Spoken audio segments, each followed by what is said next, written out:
الحمد لله رب العالمين وبه نستعين على أمور الدنيا والدين وصلى الله وسلم وبارك على نبينا محمد وعلى آله وصحبه وسلم dhammaantiin saaxiibayaal aad baan idin salaamay maanta waxaan soo qaadan doonaa afar qodob oo yaryar oo muhiim ah oo ku saabsan qofku inuu ahdaaf samaysto nolosha ku dhaqmaynta adduunka joogo.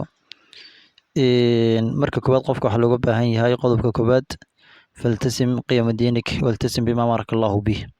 qofku inuu xidhiidh wanaagsan la yeesho ilaahi subxaanahu watacaala oo uu hagaajiyo xidhiidhka ka dhexeeya isaga iyo ilaahay subxaanahu watacaala.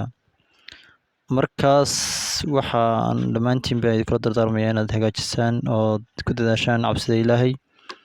qodobka labaad waxa weeyaan xadid ahdaafaka wa gaayaatik. waxaa lagaga baahan yahay inaad xadido ood cadad u samayso ahdaaftaada aad yeelanayso iyo ujeedooyinka aad nolosha u nooshahay. waxay idhahdaan suquudu linsaani laysa fashal walaakina alfashalu an yabqa xaysu saqad. waxa weeyaan ma aha inuu qofku dhacaa maaha ceeb, laakiin waxaa ceeb iyo fashal ah inuu qofku sii fadhiyo halkii ku dhacay. waxaa laga baahan yahay markaa hadafka aad samaysato haddii aad hadafkaaga ku daraysato inaad halkii sii fadhiyin aad isku daydo mar labaad. qodobkeena saddexaad waxa weeyaan ahdaaftaada waa inay noqdaan afartan qodob waa in laga helo hadafka aad samaysanayso. an yakuuna waaqiciyan, hadafka aad samaysanaysa waa inuu noqdaa mid waaqici ah oo haddaad soo xawisho ka maraykanka ka shaqeynaya berberaan ka shaqaysanaya ama hargeysan ka shaqaysanaya dee ma noqonaysa kaasi mid ku shaqeynaya. qodobka labaad an yakuuna muqasiman, waa inuu qayb noqon karo hadafkaagu sida ahdaafu diini, ahdaafu saxiyi, ahdaafu iqtisaadiyi, ahdaafu usariy, waa inaad sidaa u qaybin karto. an yakuuna maktuuban, qodobka saddexaad waa inuu maktuub yahay oo mid qoran uu yahay oo oo ku qoran dib loo akhri karo waa inuu noqdo.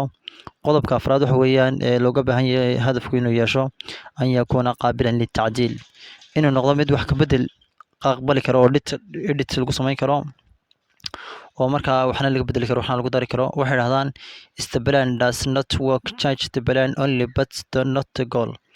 waxay dhahdaan bedel wadada aad u marayso hadafka aad doonaysa inaad gaadho ee ha bedelin hadafka laftigiisa.